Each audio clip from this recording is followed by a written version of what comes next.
انه لما كل الحكومه اليمنيه نبدا بخطوه جديده، وبدينا توحدنا، قلنا الحمد لله، وبدا الاتفاق يمشي وقلنا الحمد لله، يظهر احنا ضاحي خرفان. دي الايام معهم سنتر على الحضارم، مش عارفه ايش بينه وبين الحضارم، بدا يمدح بالحضارم. يا اخواني يا اخواني، انا بقول لكم حاجه، الاخوان اللي دافعوا عن الامارات، الاخوه الجنوبيين، مش كلكم، لانني قلت لكم في جنوبيين على عيني وراسي، وانا احترمهم واقدرهم واحترم قضيتهم مهما كانت، لكن قد غلطوا في بكم اهل يافع على فكره، وما حد وقف له الا ابناء الدحابش على قولتكم، ما حد مسح بالارض الا الشماليين.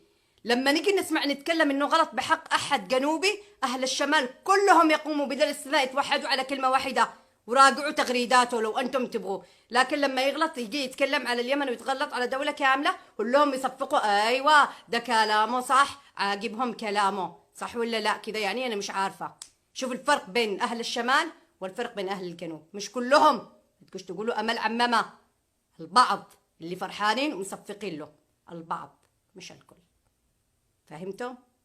ابغى اوصل لكم معلومه، نظفوا قلوبكم، صفوا عقولكم، الوطن باقي، احنا كلنا مردنا لوطننا، رحتم نزلتم مردكم لوطنكم. واللي يسب مش عاجبته اليمن، جوازك يا ابني عادوا يمني، تمام، عادك ترجع لليمن، لما يجي يسالونك حتقول لهم يمني، صح انه من طرف اللسان لكن غصبا عنك، وهذه تكفي، تمام. بالنسبه للشيء الثاني، تبحث على دورك، قد احنا حكومه واحده اتفق معكم 12 وزاره ب 12 وزاره، لا تصفقوا له، اشترى ما هوش جايب لكم فيزا تدخلوا الامارات، اي حد هين ما لش مكان. لما تجي انت تفتخر باصلك وتفتخر بوطنك الكل يحترمك، لكن لما انت تجي تهين وطنك اقسم بالله ما حد يحترمك، حط ببالك المعلومه دي.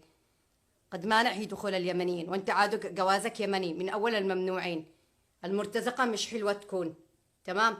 نحن ما نكرهش الامارات كشعب، ولا نكره الامارات كحكومه، بالعكس، نحن اهل اليمن دائما محبين للجميع، اهل اليمن مسالمين، اهل اليمن التاريخ والاصل والحضاره، تاريخنا يشهد لنا، واقوال الرسول صلى الله عليه وسلم ما يحتاجش احنا نكذبه. اذا عندكم مشكله بالاقوال انتم فتكذبوا الرسول صلى الله عليه وسلم، ارجعوا للرسول، لا تجوش تتكلموا. احنا مشكلتنا بواحد اثنين ثلاثه من المتخلفين فقط، من اشباه الرجال، لانه الرجال وبالناس ما يقولش الكلام ده. أنا أحترم أهل اليمن وأفتخر إني يمنية. ومعلومة روحوا فاهمينه إنه الطفل اليمني اللي عنده 7 سنوات أرجل منه ومن أمثاله المرتزقة. نحن اليمن مهما يقولوا فينا ومهما يعملوا فينا باقيين وشامخين وفرحانين بنفسنا. ظروفنا تعبانة، ظروف وطننا ممزق، باقيين. حترجع اليمن وحنتوحد وحنرجع على كلمة واحدة. هي كويس إنه نحن عرفنا الحين أعداءنا من أحبابنا، هي كذا، وراجعين إن شاء الله بإذن الله. أنا عارفة إني طولت عليكم بالبث، لكن أنا حرق قلبي من الإخوة اللي دمنا واحد، جوازنا واحد. أنا مش حقول وطننا واحد، حقول جوازنا واحد، هويتنا واحدة. للأسف طالع يتكلم يصفق لإنسان تافه. لو توحدنا على كلمة واحدة، كنا يمنيين على يدنا يد واحد، لكان اليمن تحرر من زمان، لكن كان بلدنا عادت أحسن من الأول، ما كانش حصل اللي فينا. لكن رب العالمين ما راح يغير الوضع اللي باليمن إلا لما نغير ما في قلوبنا. أنا أشكر الناس اللي مدحت، وأشكر كل الشكر للناس اللي سبت وشتمت، لأنه أنا مش حرد على أي سبة كالعادة، لأنه كل إنسان يمثل أهله. فالله يعين أهلكم عليكم. هذا اللي أنا خلصته، شكرا لكم، وخلص انتهيت على كذا.